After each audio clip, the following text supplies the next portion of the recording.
한 주간 평안하셨습니까? 네, 아멘은 하셨는데 우리는 평안했지만 안타까운 소식도 많이 있었습니다. 그리고 또 본격적인 무더위, 또 폭우가 온다고 하는데 정말 주님 안에서 평안하시고 강건하시기를 축복합니다. 더운 날씨에는 잘 쉬는 게 중요합니다.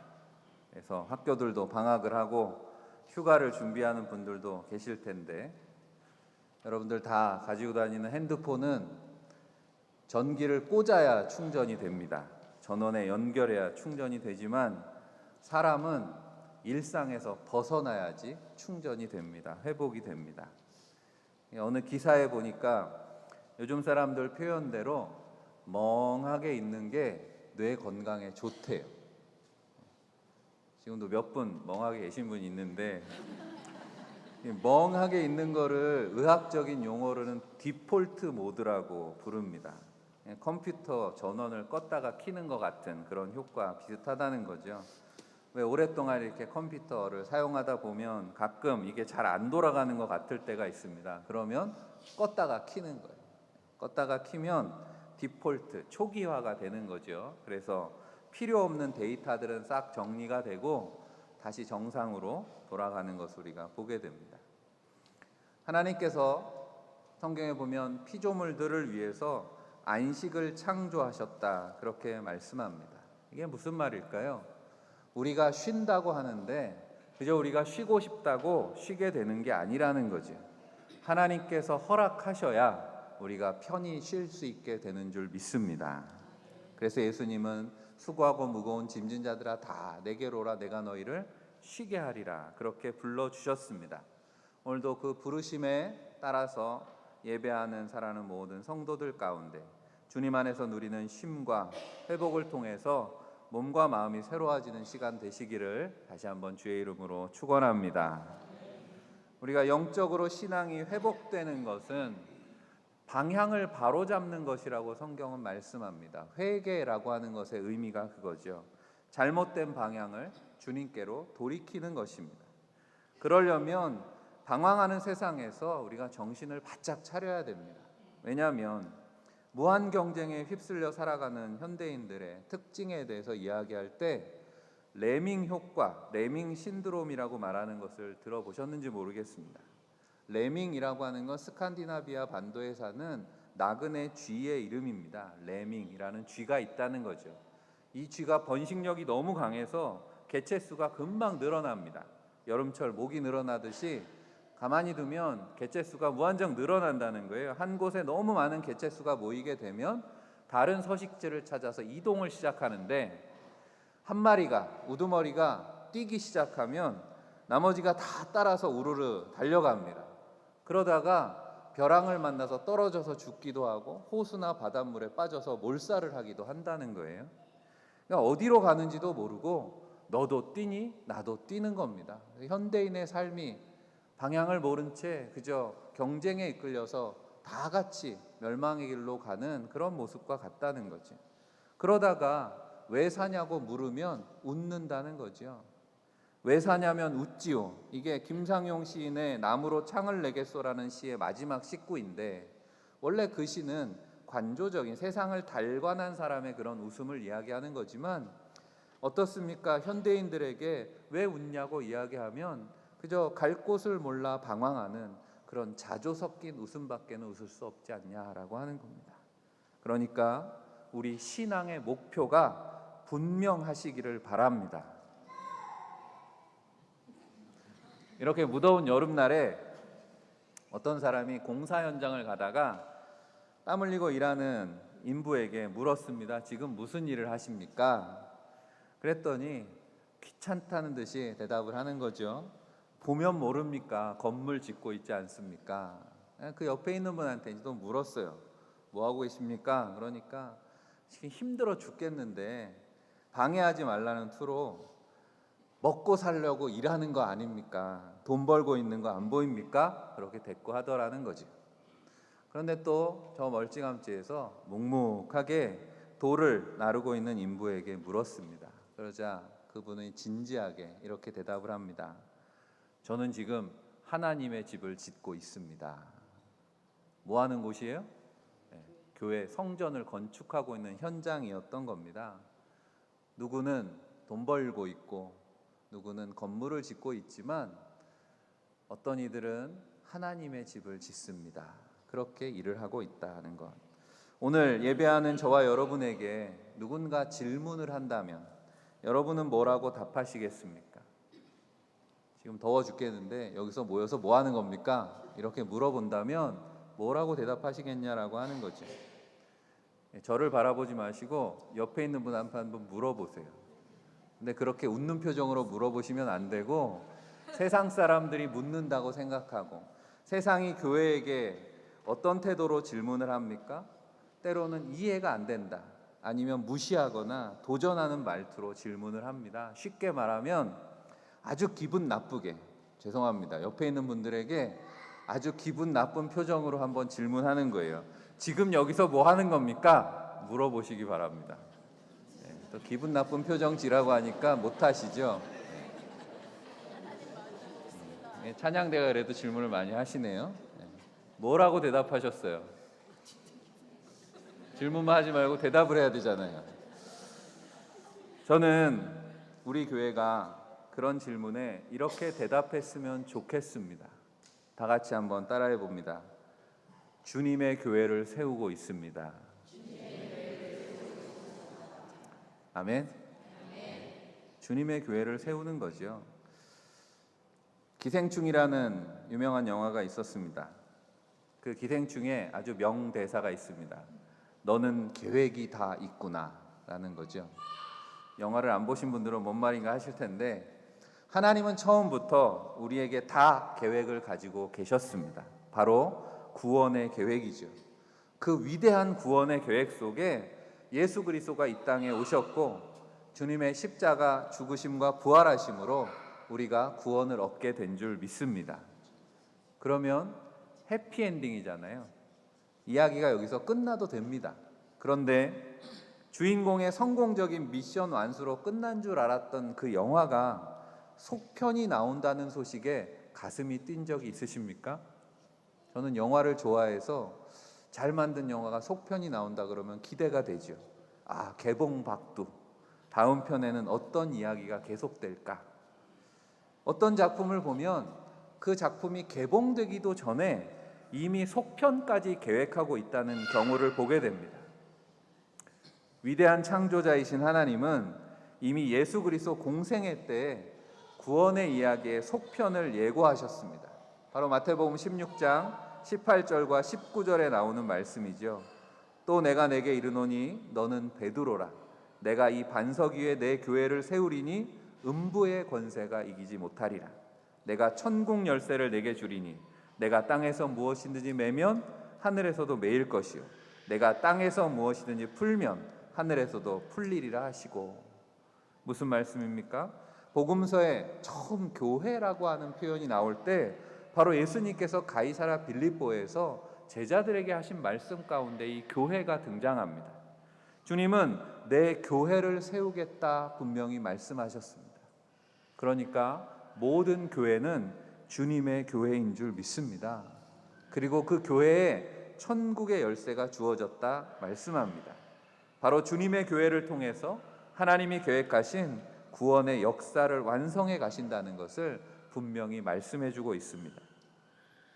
그렇다면 주님의 교회를 우리가 어떻게 세우면 될까라고 하는 겁니다.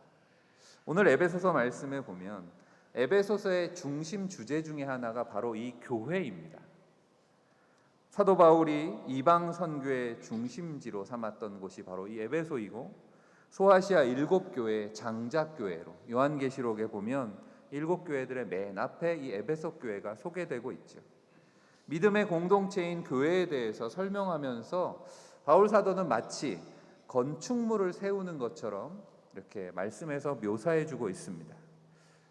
왜냐하면 우리가 잘 아는 것처럼 사도 바울의 직업이 천막을 만드는 건축을 하는 일이었다는 거죠. 사도행전에 보면 고린도에서 평생 동역자가 된 바울의 동역자가 된 아굴라와 브리스길라 부부를 만나서 함께 사역하게 된 계기가 나옵니다. 그 계기도 둘의 직업이 같았기 때문이다라고 말씀하죠. 바울의 그런 경험들이 교회에 대한 이해에 이렇게 반영이 되고 있습니다. 오늘 읽은 말씀도 마찬가지입니다. 주님의 교회로 완성되어 가는 과정을 눈에 보이는 건물이 세워지는 것으로 묘사하고 있습니다. 우리가 교회를 세운다고 하는 것, 교회다운 교회가 된다라는 것이 무엇일까? 아마도 오늘 예배하는 이 땅의 모든 교회들이 씨름하고 있는 숙제일 것입니다. 원주제일교회는 그 이름에 원주의 첫 번째 교회라는 의미가 있습니다. 또 우리가 많이 얘기하는 것처럼 그래서 원주의 모교회, 어머니 교회라고도 이야기하죠. 우리 교회가 그 이름에 걸맞는 하나님이 기뻐하시는 교회 되시기를 바랍니다. 교회들의 이름을 짓는 것을 보면 다니시다가 교회들 보면 교회 이름이 다 있죠. 그 교회 이름에는 그런 고민의 결과가 반영되어 있는 것입니다. 오늘 본문 말씀을 따라서 주님의 교회에 어울리는 이름은 무엇일까 함께 찾아보려고 합니다. 먼저 주님의 교회는 한번 따라해 볼까요? 오늘 세 번 따라 하셔야 돼요. 주님의 교회는 따라해 봅니다. 반석 위에 서는 교회. 주님의 교회는 반석교회라는 거죠. 원주에도 반석교회들이 있잖아요. 반석교회가 많습니다. 나름 성경적으로 지은 이름입니다. 앞서 주님이 베드로에게 하셨던 말씀이 반영된 거죠. 가이사랴 빌립보에서 너희는 나를 누구라 하느냐 했을 때 주는 그리스도시요 살아계신 하나님의 아들이십니다 라고 하는 이 믿음의 고백 위에 주님께서 내 교회를 세우시겠다 말씀하셨기 때문에 우리가 예배할 때마다 사도신경을 고백합니다. 오랜 신앙의 고백을 함께 나누는 이유, 우리가 교회답다라고 하는 것이 흔들리지 않는 신앙의 기초가 있어야 되기 때문이라는 거죠. 그러면 그 신앙의 기초가 되는 게 뭐냐라고 할 때 오늘 20절에서 새 번역으로 20절 앞부분을 읽어드리면 여러분은 사도들과 예언자들이 놓은 기초 위에 세워진 건물이며 라고 말씀하고 있습니다. 신약에서 사도들과 예언자들이 놓은 기초라고 하는 건 바로 하나님의 말씀, 성경을 의미하는 것입니다. 신앙의 고백이 기초하는 것은 철저하게 성경적이어야 된다라고 하는 말씀입니다. 그래서 이 말씀, 성경에 대한 바른 이해와 해석이 없으면 교회와 신앙의 기초가 흔들릴 수밖에 없습니다. 이 이단들이 틈타게 되는 거죠. 성경을 엉뚱하게 해석하고 성경을 다르게 적용한다는 거죠. 우리가 지난주에도 나눴던 말씀입니다. 디모데후서 3장 17절에 살아있는 하나님의 말씀은 하나님의 사람으로 온전하게 하며 모든 선한 일을 행할 능력을 갖추게 하려 함이라 말씀했습니다. 하나님의 사람을 온전하게 하고 능력을 갖추게 하는 일에 교훈과 책망과 바르게 함과 의로 교육하는 성경으로 충분하다 말씀하고 있습니다. 그런데 이 능력 있는 충분한 성경을 두고 정작 성경에서 답을 찾기보다는 세상의 원리와 경험 속에서 그 방법에 더 의지하고 있지는 않느냐라고 하는 겁니다. 우리가 주님의 교회를 세운다고 하면서 말씀에 기초하지 않고 사람의 방법, 세상의 원리를 따르고 있지는 않은가? 그렇다면 이 말씀이 성경 공부를 더 열심히 하고 전통적인 교리를 잘 알면 된다는 말씀이냐라는 거죠. 물론 우리 믿음에 신앙의 지식을 더해야 될 줄 믿습니다. 그런데 베드로후서 1장 5절에 보면 그러므로 너희가 힘써 너희 믿음의 덕의 지식을 이라고 말씀하고 있습니다. 이 순서를 주목해 보는 거죠. 믿음의 지식을 더하라고 하지 않고 그 사이에 믿음의 덕을이 먼저 나온다는 거죠. 믿음과 지식 사이에 덕을 강조하고 있는 말씀에 주목해 봅니다. 현대인의 성경으로 읽어보면 미덕이라고 했고 영어에는 굿니스, 선함이라 그랬습니다. 에베소서 2장 10절에도 말씀하죠. 우리는 그의 만드신 바라 그리스도 예수 안에서 선한 일을 위하여 지으심을 받은 자니. 주님의 교회는, 교회라고 하는 말이 헬라어로 에클레시아, 불러냈다라는 뜻이잖아요. 하나님께서 우리를 불러주셨습니다. 주님의 교회로 불러주셨을 때 선한 일을 위해서 불러주신 줄 믿습니다. 하나님 나라 백성들의 삶에 대해서 말씀하시는 예수님의 산상수훈의 말씀의 마지막에도 주님께서는 믿음의 열매가 있어야 되겠다라는 말씀을 강조하시면서 마태복음 7장 21절 이하에 이렇게 말씀하시죠. 나더러 주여 주여 하는 자마다 다 천국에 들어갈 것이 아니요 다만 하늘에 계신 내 아버지의 뜻대로 행하는 자라야 들어가리라 말씀합니다. 하나님의 뜻대로 행한다라고 하는 것이 어떤 의미냐? 이어지는 24절 25절에 그러므로 누구든지 나의 이 말을 듣고 행하는 자는 그 집을 반석 위에 지은 지혜로운 사람과 같으리니 비가 내리고 창수가 나고 바람이 불어 그 집에 부딪히되 세상의 많은 문제 어려움들 세파 속에서 그것이 부딪히지만 무너지지 아니하나니 이는 주추를 반석 위에 놓은 까닭이요. 주님은 분명히 말씀하셨습니다. 말씀의 반석 위에 서는 교회, 우리 원주제일교회가 반석 위에 서는 교회 되시기를 축복합니다. 반석 위에 서는 교회란 이렇게 성경이 말씀하는 하나님의 뜻을 믿고 그 말씀을 실천함으로 그래서 선한 영향력을 세상에 미치는 교회입니다. 원주제일교회가 말씀의 열매를 맺는 교회다운 교회 되시기를 바랍니다. 본문에서 발견하게 되는 또 다른 교회의 이름이 있습니다. 한 번 더 따라합니다. 모퉁이돌 교회. 우리 집 근처에 모퉁이돌 교회 있지 않으세요? 모퉁이돌 교회라고 이름 지은 교회들이 오늘 이 말씀을 가지고 지은 교회겠죠. 이름을 지은 것이겠죠. 20절에 예수님께서는 친히 교회의 모퉁이돌이 되셨다 말씀합니다. 모퉁이돌이 되는 주님 안에서 서로 연결해서 성전이 되어간다 말씀합니다. 그러니까 그 당시에 큰 돌을 놓고 거기에 돌을 기준으로 건물을 세워가는 것을 묘사하고 있는 것이겠죠. 앞서 에베소서 1장 23절에는 교회의 정의가 나옵니다. 교회는 그의 몸이니 만물 안에서 만물을 충만하게 하시는 이의 충만함이니라 말씀하죠. 교회는 그리스도의 몸이다라고 하는 말씀이 여기 나옵니다. 우리가 교회를 성전이라고 부르는 이유입니다. 거룩한 주님의 몸이기에 거룩한 성전이라고 부릅니다. 그런데 오늘 우리가 읽은 본문을 다시 21절 읽어보면 그의 안에서 건물마다 서로 연결하여 주 안에서 성전이 되어가고 라고 말씀하고 있습니다. 주님이 성전이라고도 했지만 주님 안에서 성전이 되어간다라고도 오늘 말씀하고 있는 겁니다. 무슨 말씀입니까? 교회의 모델이 바로 예수 그리스도시라고 말씀하고 있는 거죠. 교회를 향한 하나님의 꿈은 이 그리스도를 모델로 더 큰 그리스도를 만들어 가는 것입니다. 성전이 되어 간다. 그래서 완료가 아니라 진행으로 표현하고 있는 것에 주목해 봅니다.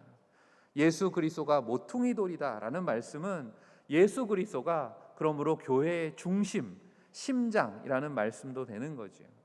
그러니까 모퉁이돌 교회라는 이름을 다르게 바꾸면 예수 중심 교회도 되는 거죠. 모퉁이돌 교회는 성경에 있는 걸 그대로 따서 붙인 거고 그 의미를 살리면 예수 중심 교회도 되는 겁니다. 교회를 그리스도의 몸이라고 주님이 중심이라고 말하면서 사실은 정작 사람이 중심이 되어 있지는 않는가 우리를 돌아봐야 되겠습니다. 말로만 예수 중심이라고 하고 주님을 교회의 귀퉁이로 소외시키고 있지는 않냐라고 하는 거죠. 그런 일이 있어서는 안 되겠습니다. 예수 그리스도가 중심이 된다는 건 중심의 그리스도를 닮은 그 마음으로 겸손과 섬김과 헌신이 교회를 움직이는 힘이라는 말씀입니다. 하나님은 고아와 과부와 나그네를 사랑하셨다 성경은 말씀하고 병든 자와 죄인들을 찾아 낮아지셨던 주님의 사랑이 교회의 심장이어야 된다는 말씀입니다. 정세훈 시인의 몸의 중심이라는 시를 제가 좋아합니다. 몸의 중심으로 마음이 간다. 아프지 말라고 어루만진다. 몸의 중심은 생각하는 뇌가 아니다. 숨쉬는 폐가 아니다. 피 끓는 심장이 아니다. 아픈 곳, 어루만져주지 않으면 안 되는 상처난 곳, 그곳으로 온몸이 움직인다. 몸의 중심은 아픈 곳이라고 시인은 노래하고 있습니다. 아픈 곳에 집중할 때 건강한 몸이 회복된다라고 하는 것입니다.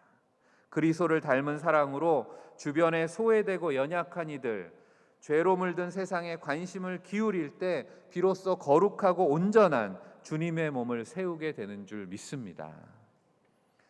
그런데 우리는 팔이 안으로 굽는다고 자기 중심에 빠지기 쉬운 것이 육신을 가진 우리 인간의 한계입니다. 그냥 자꾸 내가 기준이 되는 거예요. 교회도 마찬가지입니다. 우리가 118년 교회의 역사의 중심에 예수 그리스도 구원의 역사가 있음을 잊어서는 안 되겠습니다. 주님의 마음과 시선으로 우리를 돌아보는 것입니다. 우리의 예배와 선교와 교육과 봉사가, 우리의 모든 사역의 중심이 예수 그리스도이신가? 사람이 되어서는 안 된다라고 하는 거죠. 예수 그리스도가 모퉁이 돌이라는 말씀은 모든 것이 예수 그리스도로부터 시작한다는 의미도 담겨 있습니다. 그리스도가 구원의 시작이고 교회의 시작입니다. 그리스도의 피로 사신 교회이기 때문에 교회에서 우리가 십자가를 거는 이유이고 날마다 이 십자가를 바라보며 예배하는 이유입니다. 그리스도 십자가, 그 은혜를 잃어버릴 때 교회는 정체성을 잃어버리게 됩니다. 그리스도인은 십자가 기준이 중심이 되는 사람들이기 때문입니다. 주님이 중심되는 교회, 주님의 마음, 주님의 심장을 가지고 주님을 따르는 교회와 성도들이 다 되시기를 바랍니다. 끝으로 주님의 교회는 마지막으로 따라합니다. 함께하는 교회. 우리 교회 표어대로 하면 더불어 사는 기쁨이 충만한 교회입니다. 아니면 공감, 감동, 동역이 있는 교회라고도 할 수 있는 거죠. 함께하는 교회. 반복되는 말씀의 표현 가운데 그리스도 예수 안에서라는 표현과 더불어서 우리가 주목해 봐야 되는 또 하나의 표현이 성령 안에서라고 하는 거죠. 너희도 성령 안에서 하나님이 거하실 처소가 되기 위하여 그리스도 예수 안에서 함께 지어져 가느니라. 성령은 교회의 영입니다. 구원받은 성도들에게 성령을 통해서 은사를 주시는 이유에 대해서 나중에 나오는 4장 12절에 보면 이렇게 말씀하지요. 이는 성도를 온전하게 하여 봉사의 일을 하게 하며 그리스도의 몸을 세우려 하심이라 말씀합니다. 우리가 교회를 하나님의 성전이라고 부를 때 건물을 칭하는 것이 아니라 하나님의 성령이 함께하는 성도들을 칭한다고 배웠습니다. 고린도전서 3장 16절에도 너희가 하나님의 성전인 것과 하나님의 성령이 너희 안에 계시는 것을 알지 못하느냐 말씀합니다.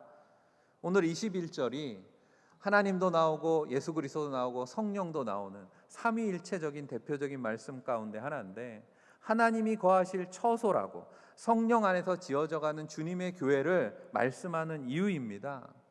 중요한 것은 자주 말씀을 드리지만 성도라고 하는 하기오스라고 하는 헬라어 단어는 항상 복수라고 하는 거죠. 성도는 혼자 서지 못합니다. 성령은 믿음의 공동체인 교회에 함께 하시는 줄 믿습니다. 그 성령이 교회를 통해서 하시는 일이 뭡니까?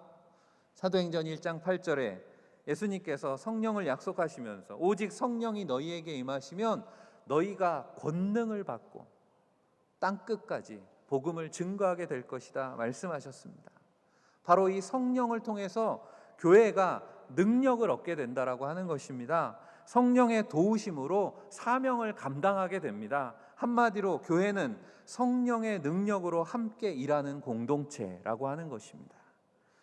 우리가 사도신경에서 교회에 대한 고백이 있습니다. 마지막 부분에 나는 거룩한 교회와 성도의 교제를 믿습니다. 오늘도 고백하셨죠.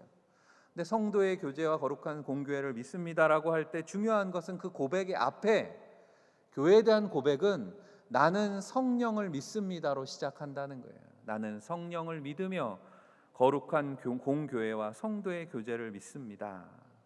교회를 세상과 구별된 거룩한 공동체가 되게 하고 말씀과 기도와 예배와 성례를 통해서 성도의 사귐, 교제를 가능하게 하는 것은 바로 성령의 역사인 줄 믿습니다. 우리가 사역을 하면서 그런 일을 얘기를 할 때가 있어요. 인프라가 부족해서 안 된다는 이야기를 할 때가 있습니다. 인력과 시설과 물질에 대한 이야기를 하죠. 그게 있어야지 일이 된다라고 이야기합니다.